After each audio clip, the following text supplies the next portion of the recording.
Welcome to your second energy test review. By now you've gotten pretty good at the patterns, so I didn't want to go through all of those. But I did want to note a few things. The first pattern, where the energy transferred is constant, shows the pattern that we found in our ramp lab, where if we pull something up a ramp and we increase the distance of the ramp, what happens to the force required to get it up to that same height with a total energy of 20 joules? Well, distance goes up, force goes down. And our in words is always that format. When distance increases, force decreases. And in this case, it's if E transferred is constant. I wanted to add this part for you. I don't expect you to add this part. But it's very important to know that if we're transferring the same amount of energy, then we're to decrease the amount of force we need, we have to increase the distance. This is why there are very long wheelchair ramps.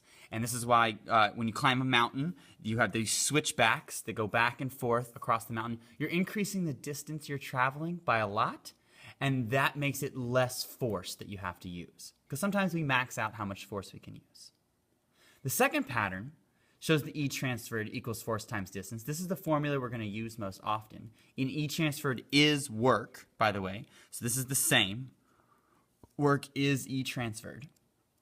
And this shows if we want to transfer more energy to something, and we only have a set amount of force, I can only use 5 newtons of force. This is my disc golf example. If I can only throw so hard with my arm, then I need to increase the distance over which I'm throwing by rearing way back and taking a running start and applying that force over the most distance possible. Because if I increase the distance, then the E transfer increases if the force is constant.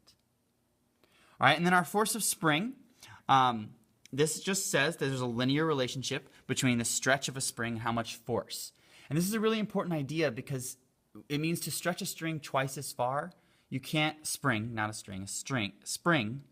twice as far. You can't just apply the same amount of force. You have to double your force to keep stretching that spring.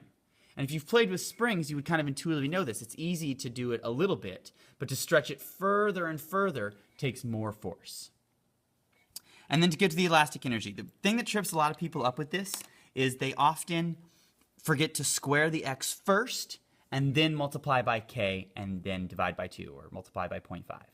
So you've got to square the 1 first, 1 times 3.5, because 3.5 is half of 7. And this is 4 times 3.5. So it should not be 7. It should be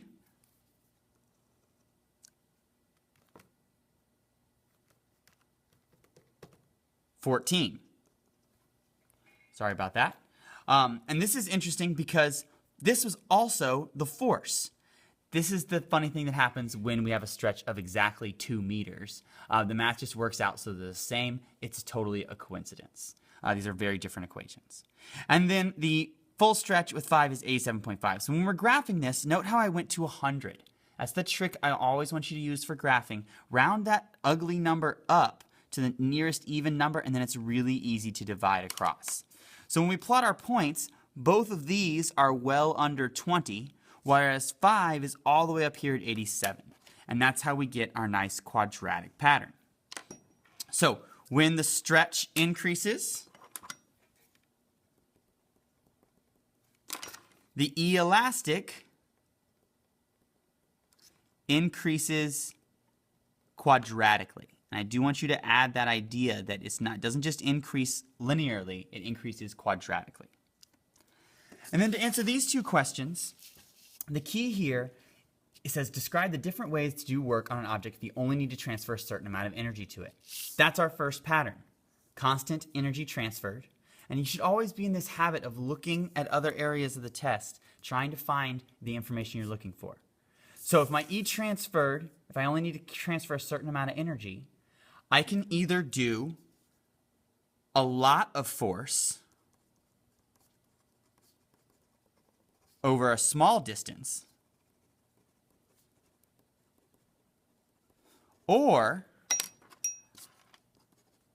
I can use a large distance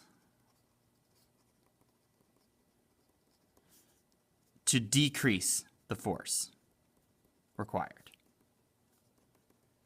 And this is a really important idea that I want you to internalize. The idea that this is why ramps are helpful for moving things, is because they decrease the force required by increasing the distance that you have to travel.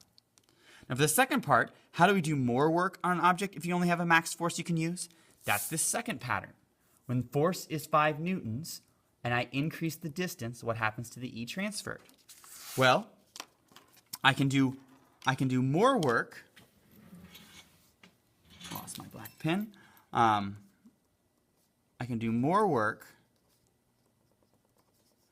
if I increase the distance